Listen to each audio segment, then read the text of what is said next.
구티비 뉴스가 보도한 2022년 기사 중 시청자들은 어떤 소식에 많은 관심을 보였는지 정리했습니다. 2022년 한 해 동안 사건 사고 속 한국교회가 우리 사회에 함께했던 순간들을 모아봤습니다. 찬양으로 사역하는 발달장애인 합창단 온사랑 합창단 연습 현장을 다녀왔습니다. 모든 아이들을 사랑하는 예수님의 사랑을 실천하기 위해 수용자 자녀들을 지원한다는 아동복지실천회 세움 이경림 대표를 만나 자세한 사역 이야기를 들어봤습니다. 대한성서공회가 서울광염교회의 후원을 통해 성경 2만 6천여 권을 5개 국가에 기증했습니다.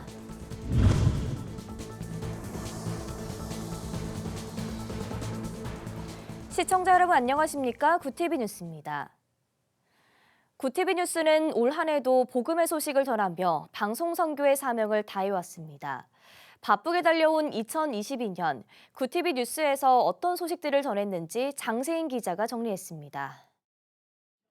구티비 뉴스는 다사다난했던 2022년 한 해 동안 교계와 사회의 이슈들을 취재해 시청자들에게 전달하는 데 최선을 다해왔습니다. 그중에서도 시청자들이 가장 많이 본 기사를 정리해봤습니다. 올해 시청자들이 가장 많이 본 기사는 복음을 위해 헌신하다 우리 곁을 떠난 소중한 분들의 소식이었습니다. 부산 수영로교회 정필도 원로 목사와 광림교회 김선도 원로 목사, 스포츠 선교에 앞장섰던 윤덕신 목사 등 한국 기독교 대표 원로들의 소천 소식에 많은 시청자들이 애도와 함께 관심을 가졌습니다. 이단 관련 뉴스들도 관심을 받았습니다. 40년간 안식교에 몸담았다 탈퇴한 강경구 목사의 고백과 신천지 간부 출신으로 탈퇴 후 신천지 대응에 집중하고 있는 구리이단 상담소 신현욱 소장의 인터뷰는 코로나19 팬데믹 이후 다시 살아나는 이단 활동에 경각심을 가질 수 있도록 한 보도였습니다. 3년간 지속됐던 사회적 거리두기가 조금씩 해제되면서 그동안 목말랐던 대면 예배와 공연 소식들도 인기를 끌었습니다. 찬양 사역단체 마커스 워십의 현장 예배 재개 소식과 21일간의 기도 축제 다니엘 기도회, 그리고 백성예대 학생들의 여름맞이 낭만 버스킹 소식은 침체됐던 분위기를 전환했다는 평가를 받습니다. 미얀마 결손가정 아이들의 자립을 위해 붕어빵 기계를 선물해 아열대 기후 지역임에도 때 아닌 붕어빵 인기가 급증했다는 글로벌 선교 방송단 선교사 기자의 현지 이색 소식도 높은 조회수를 기록했습니다. 구티비 뉴스는 올해 창사 25주년을 맞아 미디어 선교 사역을 전사적으로 펼쳐온 구티비의 소식을 한 해 동안 전해왔습니다. 수많은 기업과 기관, 단체들과의 업무 협약으로 미디어 매체를 통한 선교 사역이 더 원활하게 진행될 수 있게 됐다는 소식을 알렸습니다. 또 구티비 천사 지원 프로젝트에 동참한 여의도 순복음교회와 유기농 쌀과 우유를 기증한 희망천사 운동본부 소식 등 어려운 한국교회를 돕는 구티비 사역에 도움을 주신 분들 이야기도 전했습니다.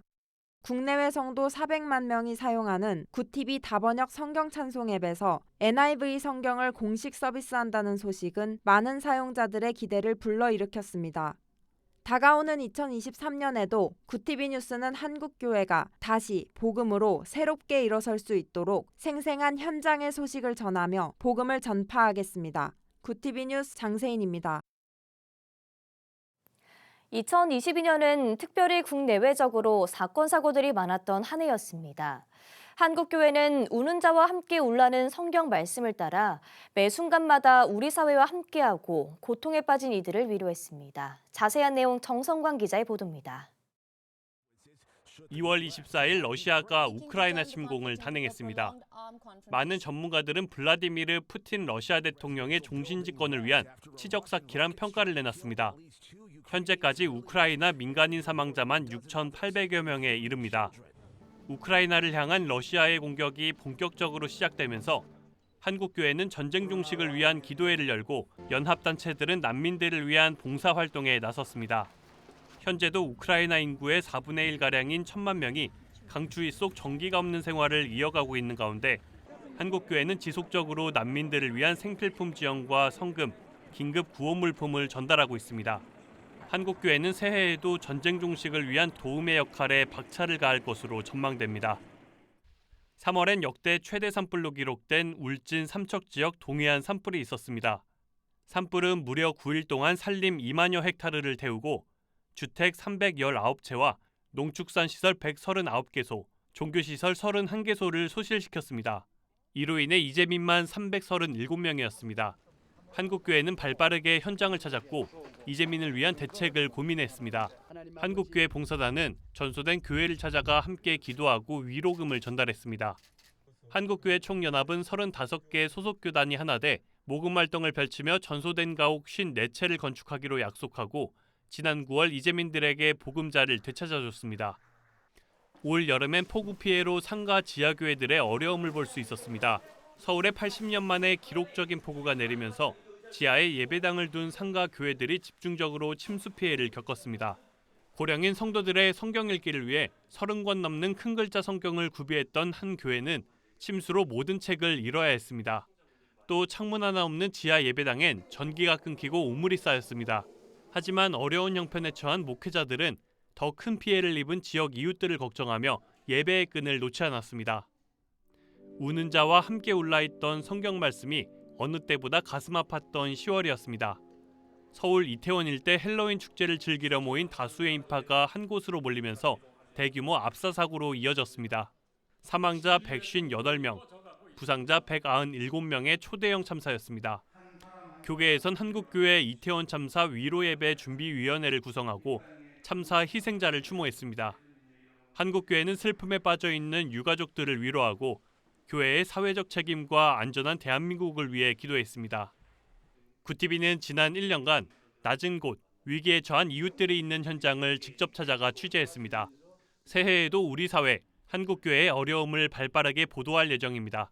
구티비 뉴스 정성광입니다. 12년째 찬양으로 사역하는 발달장애인 합창단이 있습니다.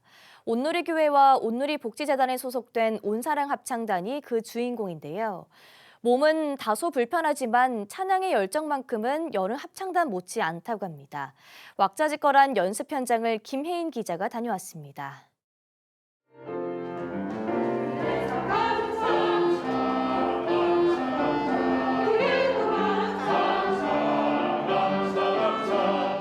매주 목요일 오후 5시 30분, 온사랑 합창단의 찬양 소리로 교회가 북적거립니다.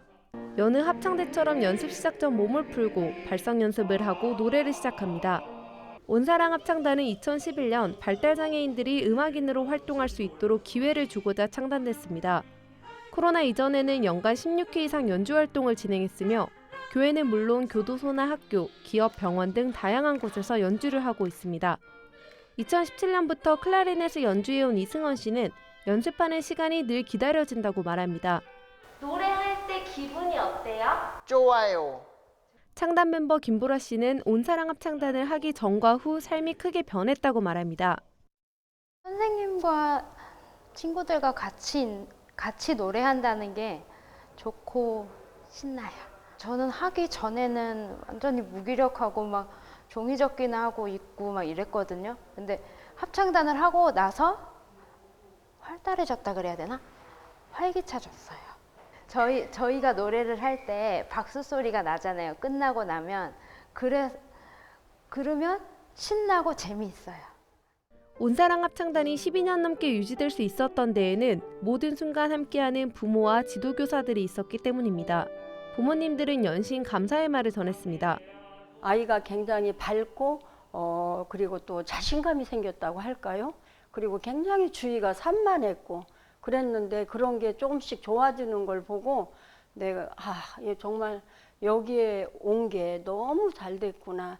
온사랑 합창단의 선생님들은 저는 천사라고 봅니다. 겉으로 한 번 표 안 내시고 자기 자식처럼 그렇게 대해주시고.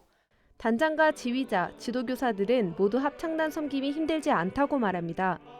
하나님께서 건강을 주신 이유가 자신보다 연약한 자를 돌보기 위해서라며 부모 혼자 감당하기 힘든 일을 마땅히 교회가 함께해야 한다고 강조했습니다.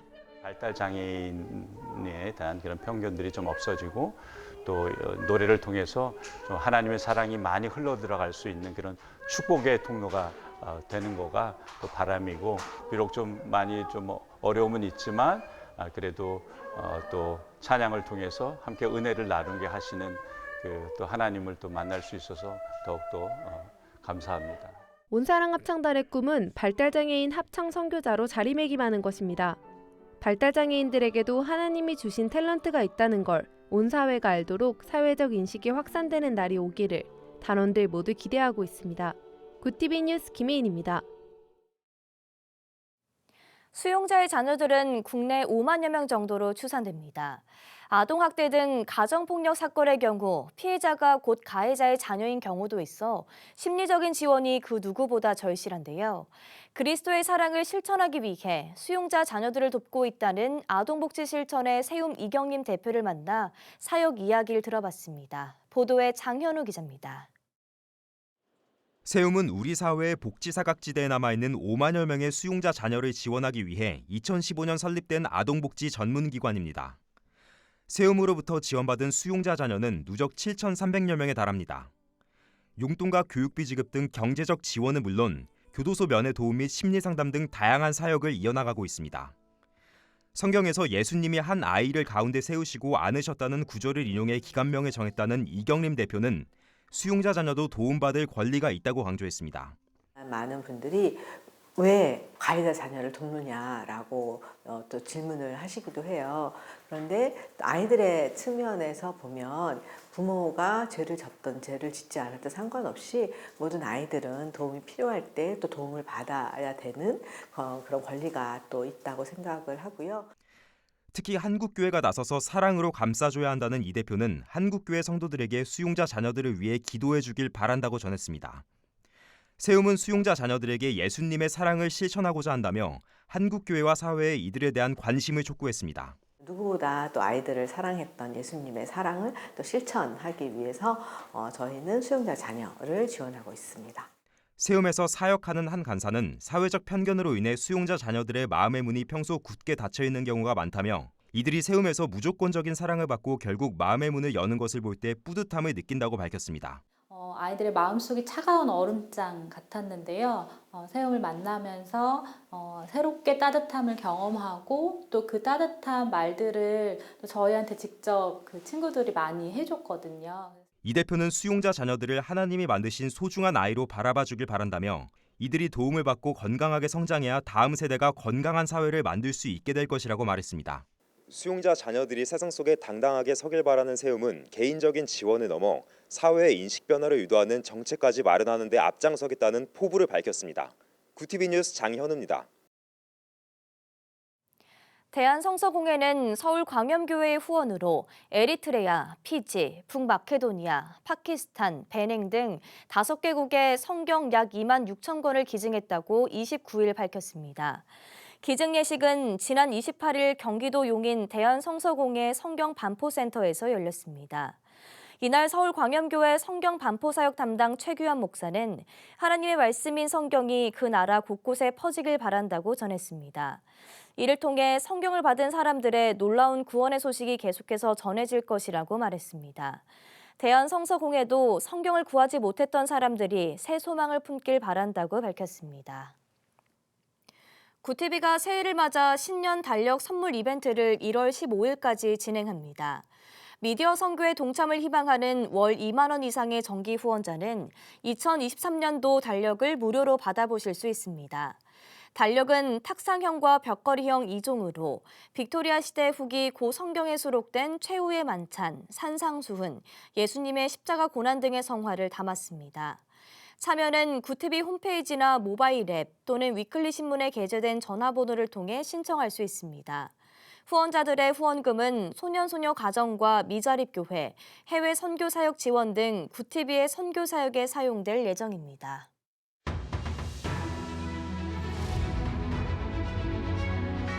오늘의 이슈 포커스입니다. 이태원 참사의 핵심 피의자로 지목되는 이임재 전 용산경찰서장이 30일 검찰에 넘겨졌습니다.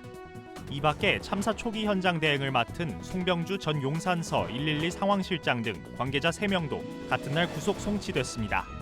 특수본은 이날 오전 이 전 서장을 업무상 과실치사상과 허위공문서 작성 및 행사 혐의로 서울 서부지검에 송치했다고 밝혔습니다. 이 전 서장은 참사 전후 적절한 조치를 취하지 않아 인명피해를 키운 혐의와 자신의 현장 도착 시간이 허위로 기재된 상황보고서를 검토하고도 이를 바로잡지 않은 혐의로 이달 23일 구속됐습니다. 윤석열 대통령의 신년 특별 사면으로 4년 9개월 만에 사면 복권된 이명박 전 대통령이 30일 자택으로 돌아갔습니다. 이 전 대통령은 이날 입원 치료를 받아온 서울대병원에서 퇴원한 뒤 서울 강남구 논현동에 위치한 자택으로 이동했습니다. 이 전 대통령은 사저에서 만난 취재진들을 통해 국민 여러분들께 심려를 끼친 데 대해 대단히 송구스럽게 생각한다며 우리 이웃들에게 피해를 줘서 미안하다고 전했습니다. 한편 특별 사면 결정에 대한 입장을 묻는 질문엔 현재 더 할 말은 없다며 말을 아꼈습니다. 올해 소비자 물가가 5% 넘게 오르면서 외환위기 이후 최고치를 기록했습니다. 30일 통계청 발표에 따르면 올해 소비자 물가 지수는 작년보다 5.1% 오른 107.71로 7.5%를 기록했던 지난 1998년 이후 가장 높은 수준입니다. 품목별로는 공업제품이 6.9%, 석유류가 22.2% 올랐고 가공식품은 7.8%, 농축수산물은 3.8% 상승했습니다. 원자재 가격 상승 압박으로 전기, 가스, 수도는 12.6% 올라 지난 2010년 이후 가장 높았고 개인 서비스 상승률은 5.4%로 1996년 이후 최고치를 기록했습니다. 올해의 마지막 해넘이와 새해 첫 해돋이는 전국 대부분 지역에서 관측할 수 있을 것으로 보입니다. 지난 29일 기상청에 따르면 우리나라는 내년 1월 3일까지 고기압 영향권에 놓여 전국이 대체로 맑을 전망입니다. 다만 서쪽 지역은 낮은 고도의 구름이 들어오면서 일부 지역에서는 구름 사이로 일몰과 일출을 봐야 할 가능성도 예상됩니다. 한편 한국천문연구원에 따르면 올해 마지막 일몰 시간과 새해 첫 일출 시간은 서울 기준으로 각각 오후 5시 23분, 오전 7시 47분으로 예측되고 있습니다. 구티비 뉴스 권현석입니다.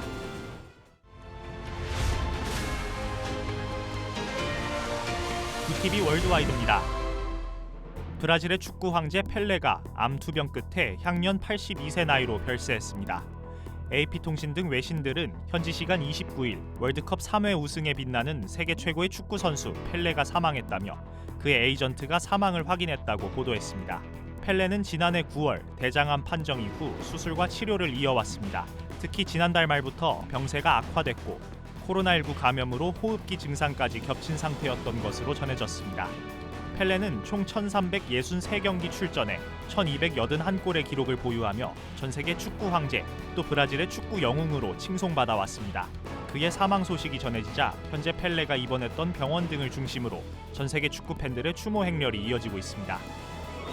우크라이나의 지대공 미사일이 러시아의 최대 우방국 벨라루스 영토에 떨어진 것으로 확인됐습니다.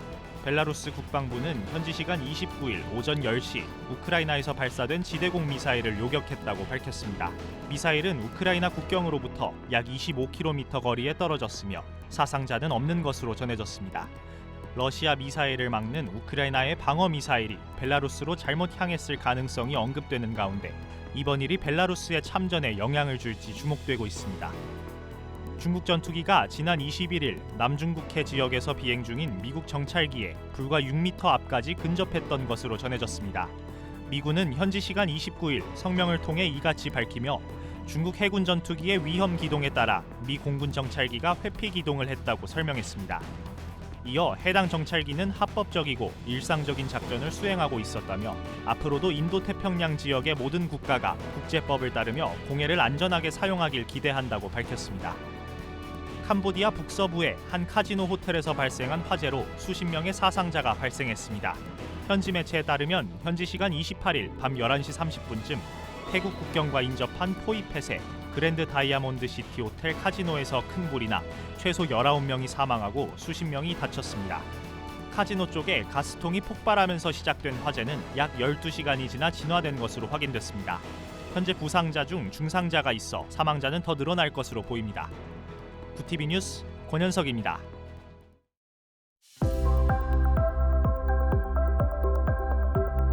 내일 아침까지 강추위가 이어지는 가운데 공기질이 악화하면서 이들 지역을 중심으로 일평균 미세먼지 농도 나쁨 수준을 보이겠습니다. 그 밖의 지역은 대체로 맑아서 올해 마지막 해넘이와 새해 첫 해돋이를 구름 사이로 감상할 수 있을 것으로 내다보고 있습니다. 이어서 전국 날씨입니다. 내일 한낮 최고 기온은 서울 1도, 강릉 5도가 예상됩니다. 남부지방은 광주 4도, 부산 6도, 대구 3도, 제주는 7도를 보이겠습니다. 날씨였습니다. 5명의 사망자를 낸 제2경인고속도로 방음터널 화재는 사고가 일어나기 전까지 여러 차례 경고가 있었던 것으로 알려졌습니다. 이태원 참사가 일어난 지 딱 2달 만입니다. 부디 새해에는 안전한 대한민국을 위해 우리 모두가 경각심을 갖는 해이기를 바랍니다. 시청자 여러분, 새해 복 많이 받으시길 바랍니다. 이상으로 뉴스를 마칩니다. 함께해 주신 여러분 고맙습니다.